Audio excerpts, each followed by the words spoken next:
जम्मू कश्मीर में बनेगा सुरक्षा बलों का आशियाना और हिंदुओं को दिया जाएगा हथियारों का लाइसेंस। जी हाँ दोस्तों, आपका स्वागत है। इस वक्त की सबसे बड़ी खबर निकल के आ रही है। हम आपको बता दें कि कश्मीर घाटी में अब सरकार को आत्मरक्षक होने की जगह आक्रमण होने का असर आ गया है। सरकार को आगे बढ़कर आतंकवादियों और उनके आकाओं, हिम्मतियों और हमदर्दों की कमर तोड़ देनी चाहिए। आग में घी डालने वाले और आतंकवादियों को साथ देने वाले महबूबा मुफ्ती जैसे नेताओं उनका सही स्थान दिखाने का समय आ गया है। ऐसे लोगों का सही स्थान भारत की संसद या जम्मू कश्मीर की विधानसभा नहीं है, बल्कि जेल है। हम आपको बता दें, जम्मू कश्मीर में सरकार एवं सुरक्षा बलों द्वारा की जा रही आतंकवाद निरोधक कार्रवाई के बावजूद एक नए साल की शुरुआत अत्यंत दुखदायक और दर्दनाक रही है। राजौरी जिले में ढंढागारी गांव में हुई आतंकवादी घटना में 2 मासूम बच्चों सहित 6 नागरिकों की निर्मम हत्या कर दी गई थी। हम आपको बता दें, इस आतंकवादी हमले में कई लोग गंभीर रूप से घायल हुए थे। सर्वाधिक परेशान करने वाली बात यह है कि हत्या पहले मृतकों के आधार पर कार्ड देखकर उनकी धार्मिक पहचान सुनिश्चित की गई थी। इससे पहले स्पष्ट होता है कि हत्याओं का आधार धर्म विशेष पर लिया जा रहा है। इसके प्रति घृणा भाव भी सामने आ रहा है। यह घटना कश्मीर में की जा रही है लक्षित हत्याओं, टारगेट किलिंग का विस्तार लग रहा है। हम आपको बता दें, कश्मीर घाटी के बाद जम्मू कश्मीर संबंध इस प्रकार की वारदात को अंजाम देना आतंकवादियों के बढ़ते दुस्साहस का प्रमाण है। इस घटना में न सिर्फ हिंदू और सिख समाज के दहशत पैदा कर दी है, बल्कि सरकार और सुरक्षा एजेंसियों को खुली चुनौती दे दी है।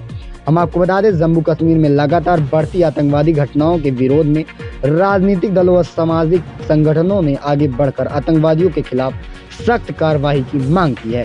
हाल ही में दुष्प्रभावपूर्ण बात यह है कि महबूबा मुफ्ती इस घटना को भाजपा की सांप्रदायिकता राजनीति से जोड़कर आतंकवाद और आतंकवादियों को क्लीन चिट दे रही हैं। हम आपको बता दें, महबूबा मुफ्ती नजरबंदी से बाहर आने के बाद से लगातार केंद्र सरकार और सुरक्षा एजेंसियों पर हल्ला बोल रही हैं। आतंकवादियों और अलगवादियों से सबसे बड़े हमदर्दी और हमदर्द दिखा रही हैं। वहीं महबूबा स्थानीय समाज को भड़काने और विभाजित करने का भी कोई अवसर हाथ से जाने नहीं देती हैं। राजौरी की घटना का गंभीर संज्ञान लेते हुए केंद्र सरकार को आतंकी से निपटने की अपनी रणनीति की समीक्षा करने की आवश्यकता है। उल जुलूस और भड़काऊ बयानबाजी करने वालों लोगों को तत्काल प्रतिबंधित किया जाना चाहिए। आतंकवादी संगठनों को बढ़ावा और सहयोग देने वाले नेताओं और कर्मचारियों की पहचान करते हुए उनका सफाया कर देना चाहिए। हम आपको बता दें, ये राष्ट्रद्रोही जिस थाली में खा रहे हैं उसी में छेद कर रहे हैं। राष्ट्र को छलनी करने और गद्दारों को आशियाना देने में इनका सबसे बड़ा हाथ है। हम आपको बता दें, आतंकवादों को समूल नष्ट करने और कश्मीरी अल्पसंख्यकों की सुरक्षा सुनिश्चित करने के लिए आतंकवाद विरोध अभियानों की आवश्यकता है। जम्मू कश्मीर में अल्पसंख्यकों, गैर मुस्लिमों की हत्या से जुड़ी यह कोई पहली घटना नहीं थी। अधिकारियों को आंकड़े के अनुसार आतंकवादियों ने पिछले साल कश्मीर में कम से कम 29 नागरिकों की हत्या की थी। ये लोग गैर स्थानीय मजदूर और गैर मुस्लिम सरकारी कर्मचारी थे। इनके साथ ही घाटी में तैनात सुरक्षा बलों पर ग्रेनेड हमले के सहित 12 और हमले किए गए थे। हम आपको बता दें, पिछले महीने घाटी में आतंकवाद से जुड़ी 3 बड़ी खबरें सामने आई थी। घाटी में खतरे खौफनाक बादल की तरह मंडरा रहे हैं, क्योंकि कुछ आतंकवादी समूह हिट लिस्ट जारी कर रहे हैं। कुछ समय पहले ही खतरनाक आतंकवादी संगठन लश्कर ए तोयबा की खुश्तकाश शाखा द रजिस्टर्ड फ्रंट मतलब TRF से सरकारी कर्मचारी और राष्ट्रवादी पत्रकारों के नाम वाली 3 हिट लिस्ट जारी की गई है। ये सरकारी कर्मचारी कश्मीर में विस्थापितों के लिए प्रधानमंत्री विशेष पैकेज के तहत नियुक्त किए गए हैं। इनकी सूचियों में आतंकवादियों के साथ कुछ सरकारी कर्मचारी भी मिलित भगत के प्रमाणित भी आ रहा है। ये सूचना जारी होने वाले आतंकवादी उन्हें जानकारी मुहैया कराने वाले सरकारी कर्मचारी को अभी तक पकड़ा नहीं जा सका है। हम आपको बता दें, इसी प्रकार अभी तक डंडारी हत्यारों का कोई सुराग हाथ नहीं लगा है। इसमें जम्मू कश्मीर जैसे अत्यंत संवेदनशील स्थान कारकत खुफिया एजेंसियां भी लापरवाही का अक्षमतम प्रमाण दे रही हैं। खुफिया तंत्र को तत्काल अधिक सघन और साथ सक्रिय, सक्षम और सघन संपन्न बनाने की आवश्यकता है। इन मामलों और इन हथियारों को अल्पसंख्यकों को भयभीत करने का ये प्रमाण दुर्भाग्यपूर्ण रहा है। हम आपको बता दें, भयभीत हुए लोगों को पलाय सुरक्षा बलों और सरकार के शांति विकास प्रयासों से निष्फल कर सकता है। हम आपको बता दें, पिछले साल सीमा पार से होने वाली घुसपैठ से कम करने और आतंकवादियों को मार गिराने में भारतीय सेना ने उल्लेखनीय सफलता मिली है। इसके बावजूद एक के बाद एक होने वाले क्रूर हमलों में कम और मुस्तफिक से करने की जरूरत रेखांकित की गई है। सरकार के हलवा फील्ड की कमर तोड़ देनी चाहिए, परंतु नशीले पदार्थ की तस्करी आतंकवादियों को संजीवनी दे रही है। उस समय अंकुश नहीं लगाया जा सकता था कि आतंकवादियों में रहनुमा पाकिस्तान पर निरंतर दबाव बढ़ाते हुए प्रत्येक अंतर्राष्ट्रीय मंच पर उनके आतंकी चेहरे को उजागर करने की आवश्यकता है। जिस दुस्साहस के साथ इस नरसंहार को अंजाम दिया गया है, कश्मीर के बाद अब जम्मू कश्मीर संभंग में सांप्रदायिकता, नफरत और आतंकवाद के फैलाव को दर्शाता है। अपराधियों द्वारा पहले खुली धमकी देना और फिर अल्पसंख्यकों को चिन्हित कर निशाने पर लेना पाकिस्तान प्रायोजित साजिश का हिस्सा रहा है या रबिल और चबिल खबिल को दोहराने की कोशिश कर रहा है। सांप्रदायिकता वैमनस्य को बढ़ावा देते हुए शांति, सद्रोह और सह-अस्तित्व के भारतीय विचार को कुचल रहा है। हम आपको बता दें, रजौरी की घटना में 90 के दशक जैसे हालत की वापसी भयावह पलायन की आशंका पैदा कर रही है। अनुच्छेद 370 और 35A के समाप्ति के बाद जम्मू कश्मीर में अल्पसंख्यक समुदाय में 3 दशकों से निर्वाह के दंश को उभारना शुरू कर दिया था और घाटी में अपनी जड़ों को खोजना शुरू कर दिया था।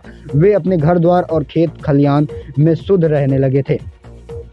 आतंकवादियों और उनके आकाओं को भला या कैसे सुहाता या टारगेट कलिंग के घर वापसी की योजनाओं को पलीता लगाने का काम किया है। आम लोग एक सुरक्षित और संरक्षित वातावरण में रहने बसने की आशंका रखते हैं, जहां वे किसी डर के स्वतंत्र रूप से दैनिक कार्यकलापों को कर सकें।